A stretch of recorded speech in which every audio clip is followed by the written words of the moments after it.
తీసుకోవాలి. Slew folding కోసం ఒక 1 ఇంచ్ ఇలా తీసేసుకొని స్లీవ్ లెంత్ చూడు. ఇక్కడ ఇది 2 కరెక్ట్గా పట్టుకోవాలన్నమాట ఫోల్డింగ్ దగ్గర. అప్పుడు మనకి ఫ్రంట్కి బ్యాక్కి ఉన్న డిఫరెన్స్ తెలుస్తుంది.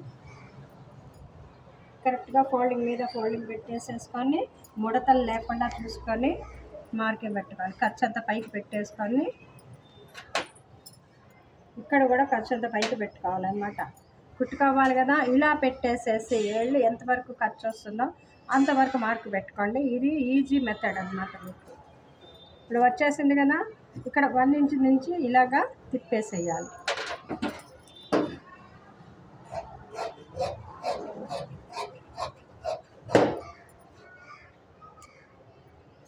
ఇక్కడ మార్క్ పెట్టామంటే, కట్టు పెట్టామంటే అది సెంటర్కి వస్తుంది అనమాట. సెంటర్ మార్కింగ్ 2 పోగులే తీసేసుకొని ఈ ఫ్రంట్ పార్ట్ షేప్ తీసుకోవాలి.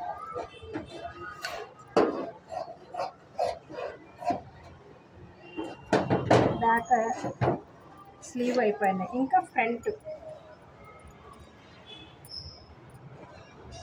వచ్చేసి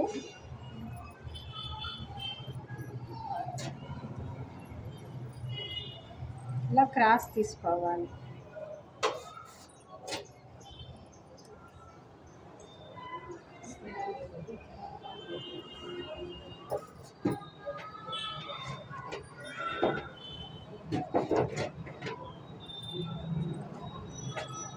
ఇలా పెడితేనేమో స్ట్రైట్ కట్ అంటారు, ఇలా పెడితేనేమో క్రాస్ కటింగ్. ఇది క్రాస్ వైజ్ కాబట్టి మనది క్రాస్ కటింగ్ అన్నమాట.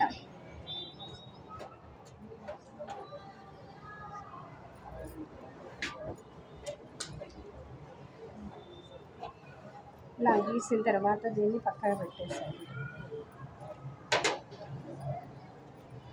ఇప్పుడు ఫ్రంట్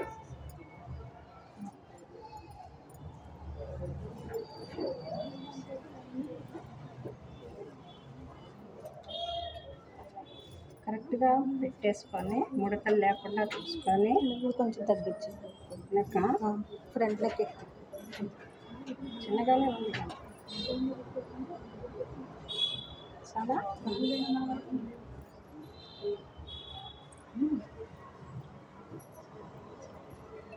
ఇక్కడ కుట్టుంది కదా, దీనికి ఒక అంగుళం అంతా పెట్టేసుకొని ఒక మార్క్ పెట్టుకోండి. ఎందుకంటే ఇక్కడ ఖర్చుకి రావాలి, మధ్యలో డాట్కి రావాలన్నమాట. ఇక్కడ కూడా స్టిచ్చింగ్ వరకు పెట్టేసుకొని ఇలా గీసేసాను.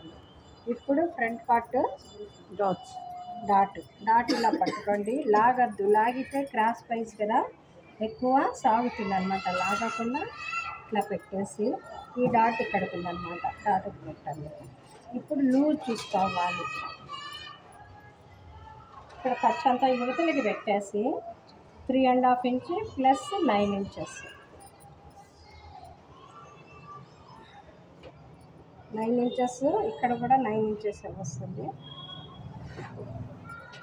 3.5 ఇంచ్ ఇదన్నమాట డాట్ లెంత్. ఇక్కడ ఒక 1 ఇంచ్ పెట్టండి.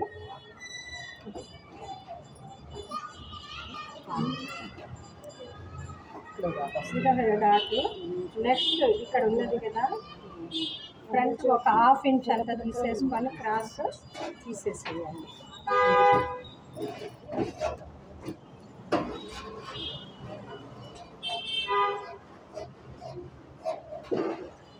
ఒక 1/2 ఇంచ్ అంతా క్రాస్ తీసుకోండి.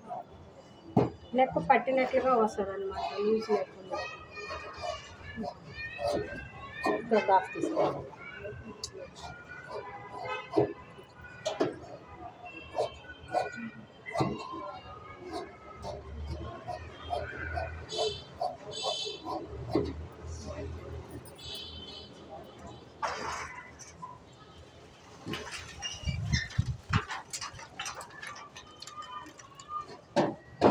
ఇదమ్మా ఫ్రంట్ బ్యాక్ హ్యాండ్స్ మొత్తం వచ్చేసి ఇక్కడ బెల్ట్ వచ్చేస్తుంది.